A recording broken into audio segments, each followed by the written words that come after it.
झूठा दोष नहीं लगाओ। लेकिन जिसकी कसा तीव्र होगी वो तो चाहे जैसा जो होगा सो होगा, उस समय उसको महसूस ही नहीं होगा कि कौन से कर्म का बंध होगा, क्या आश्रय होगा, क्या बंध होगा, किस प्रकार से हमको उसके फल को भोगना पड़ेगा। तीव्र हृदय में ये विवेक नहीं रहता है। मंदोदय में तो व्यक्ति सोचता है तो कर्मों के आश्रय बंध से बचता है। तो तीव्र कसाई जो व्यक्ति होते हैं उसके लिए उत्कृष्ट स्थिति बंध 70 कोड़ा कोड़ी सागर प्रमाण होता है। तस् जघन्य स्थिति अंतर्मुहूर्तम, और उस मोहिनी कर्म की दर्शन मोहिनी कर्म की जघन्य स्थिति अंतर्मुहूर्त है। उत्कृष्ट आबादा काला 7 सहस्त्र वर्ष प्रमिता, और उत्कृष्ट स्थिति का आबादा काल 7000 वर्ष प्रमाण है। तदनंतरम तस्योदयो भवति, और जो जितनी आवाधा काल है उस आवाधा काल के व्यतीत होने पर ही उसका उदय होता है। तेन कारणेन, इस कारण से मिच्छोदयेन जीवो मिथ्यातोदयेन जीवः, मिथ्यात् के उदय से जीव जीर्ण भासितम धम्मम जिनेन भासितम उपदिष्टम धर्मम, जिनेन्द्र भगवान के द्वारा कहा हुआ उपदिष्ट जो धर्म है उसको निंदन्तो निंदियन सदोषम भाषणम भासमाणम अन्य जनानाम श्रद्धानाम विखंडयति। क्या करता है कि वह मिथ्यात् कर्म के उदय से जीव जिनेन्द्र भगवान के द्वारा कहा हुआ धर्म की निंदा करता है। सदोषम भाषण भासमाण, उसको सदोष बतलाता है, अरे वो ठीक नहीं है, ऐसा है, फलाना है, दिखाना है, सदोष बतलाता है। अन्य जनानाम श्रद्धानाम विखंडयति, और बतलाने का तात्पर्य ही क्या है? बतलाने का अर्थ दूसरे की श्रद्धा को तोड़ना। जो बुराइयां कहलाते हैं, बुराई का अर्थ क्या है? दूसरे की श्रद्धा को, दूसरे की भक्ति को, दूसरे के विश्वास को तोड़ देना। हम तो टूटे हैं सो टूटे ही हैं, तुमको भी तोड़ करके रहेंगे। इसमें बहादुरी मानता है, मैंने बहुत अच्छा काम किया, बहुत अच्छा काम कर दिया, तो दूसरे के लिए अपनी नाक कटी सो कटी, दूसरे की भी नाक कटा करके आनंद मानता है ऐसा। अन्य जनानाम श्रद्धानाम विखंडयति, दूसरे प्राणियों की श्रद्धा को नष्ट करता है, खंडित कर देता है। तेन विद्धीयमानाम, जिन धर्म निंदाम श्रुत्वा स्थिर अश्रद्धान्वन्तो जनास्तु प्रभाविता ना भवन्ति तस्य कथनम उपेक्षन्ते।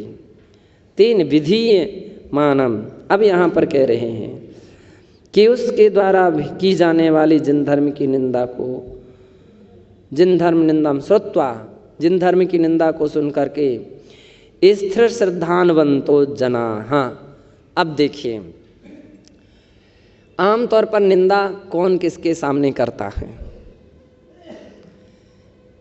निंदा उसी के सामने संभव है जिसकी श्रद्धा कच्ची है। जिसकी श्रद्धा कच्ची है उसके सामने आप निंदा करते जाओ, आपकी बात वो सुन रुच करके सुनेगा। जंगलों में शेर इत्यादि बड़े क्रूर प्राणी रहते हैं। वह किसके ऊपर आक्रमण करते मालूम है? किसके ऊपर? जो कमजोर है। जो जानवर कमजोर होता है, जो बच्चे होते हैं, उन पर आक्रमण करते हैं, उनके ऊपर आक्रमण किया जाता है। शक्तिशाली प्राणियों पर हाथी पहुंच जाए तो शेर तो और पीछे पूंछ दबा करके भाग जाएगा, उसके ऊपर आक्रमण नहीं करता है। जो श्रद्धालु है उसके सामने किसी की हिम्मत नहीं कर पड़ेगी, क्योंकि वही आपको सावधान कर देगा।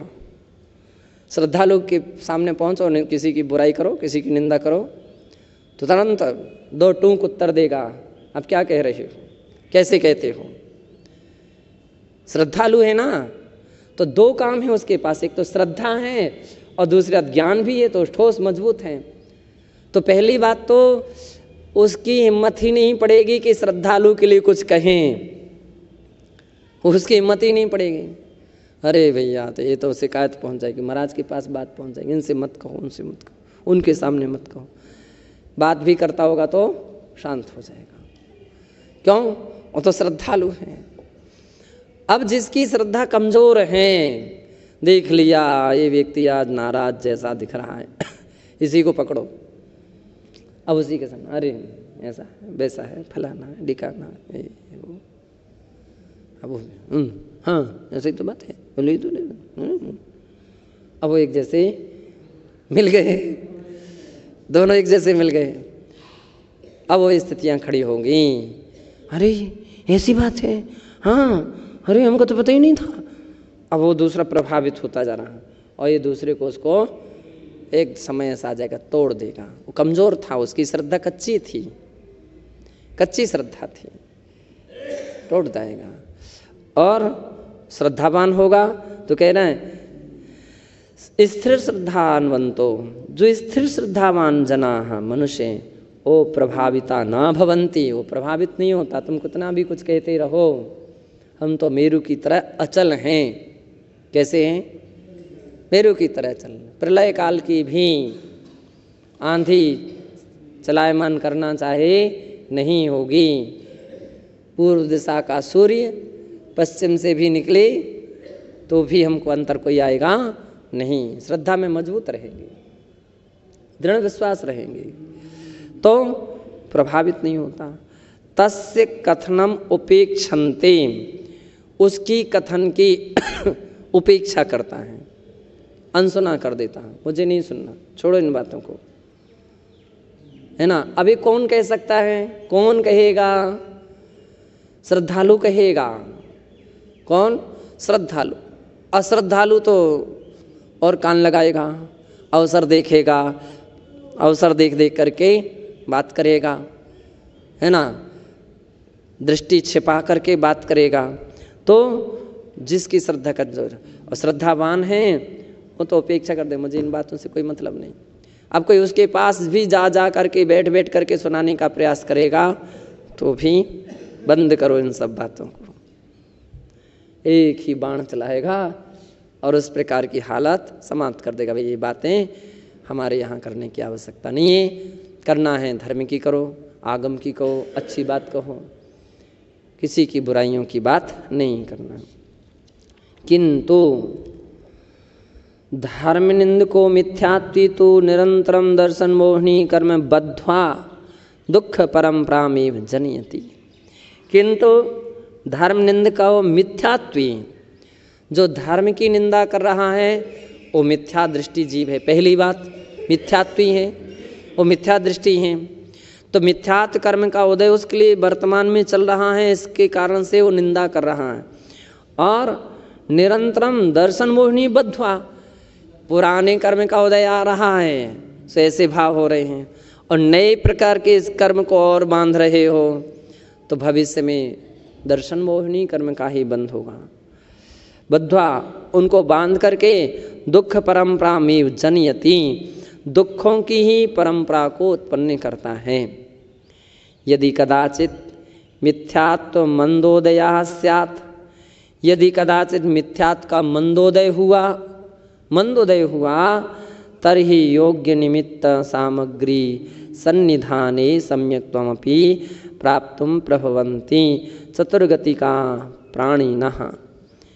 कह रहे हैं कि कदाचित मिथ्यात्व का मंदोदय हुआ, मंदोदय है, तर्हि योग निमित्त सामग्री सन्निधाने, योग्य निमित्त योग सामग्री के प्राप्त होने पर कोई व्यक्ति समझाने वाला मिल गया और बात अपन को समझ में आ गई, भैया ऐसा नहीं करना चाहिए, समझ में आ गया, ऐसे परिणाम। लेकिन ये परिणाम कब हो सकते हैं? मिथ्यात्व मंदोदय के होने पर दूसरे का समझाना सार्थक हो सकता है, उसे समझाया जा सकता है जिसका उदय मंद अवस्था में है। तीव्र उदय में आप समझाने का प्रयास करेंगे उल्टे आपको समझा देगा। मंदोदय होने पर योग्य निमित्त सामग्री सन्निधाने, योग्य निमित्त रूप जो सामग्री है उसके प्राप्त होने पर सम्यक त्वमपि प्राप्तुम प्रभवन्ति। वो व्यक्ति सम्यक को भी प्राप्त कर सकता, अपनी टूटती श्रद्धा को भी मजबूत कर सकता, अथवा श्रद्धा नहीं थी तो श्रद्धा को भी प्राप्त कर सकता है। चतुर्गति का प्राणिनः, और चारों गतियों के भी प्राणी क्यों ना हो वे भी सम्यक को प्राप्त हो सकते हैं। तो इस प्रकार से कितना बज गया, तो विषय को जानना चाहिए। आगे मिथ्यात्व के भेद जो हैं उसका प्रकरण चलेगा और उसको भी आगे अपन देखेंगे।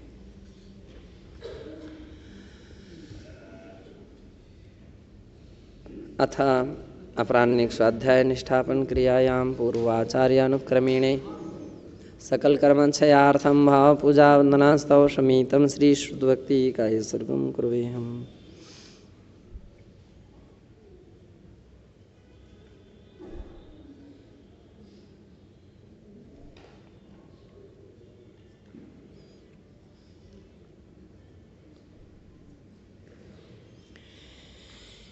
कोटिशतं द्वादश चैव कोट्यो लक्षान्यशीतेस्त्यधिकानि चैव पञ्चाशदष्टौ च सहस्रसङ्ख्यां मेतच्युतं पञ्च अरिहन्त्यभासयत्थं गणहरदेवीं गन्थेयं सम्मं प्रणमामि भक्तियुक्तो सुदृढामोविम् इच्छामि वन्दे शुद्धभक्ति कौशगोकौतस्यालोच्यम् अंगोऽङ्गपर्णे भावडे पर्यम्मा सुत्त पडमाणि योग पुवे गए चुलिया चेव सुत्तथै त्वि धम्मिकः यं निश्चिकालम् अच्छेमि पूजेमि वन्दामि नमस्सामि दुःखखो कम्मखो हिलाओ शुभे गणं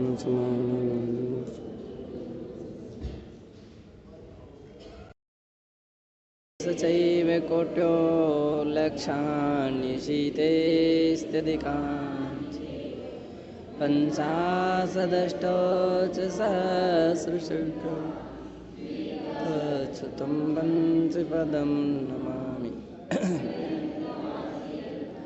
गणहरदेवीं गन्थेयं सम्मं प्रणमामि भक्तियुक्तो सुदृढामहोवीं शीर्षा क्षामि वन्दे शुद्धभक्ति कौशगोकौतस्यालोच्यम् अंगोऽङ्गपर्णे भावडे पर्यम्मा सुत्त पडमाणि योग पुवे गए चुलिया चैव सुत्तथै त्वि धम्मिकः यं निश्चिकालम् अच्छेमि पूजेमि वन्दामि नमस्सामि दुःखखो कम्मखो हिलाओ शुगै गणं समामि। अथा प्राणिक स्वाध्याय प्रतिष्ठापन क्रियायां पूर्वाचार्यानुक्रमेणे सकल कर्मक्षयार्थं भाव पूजा वंदनास्तव शमीतं श्री आचार्य भक्ति काय सुर्गुम कुर्वेहम्।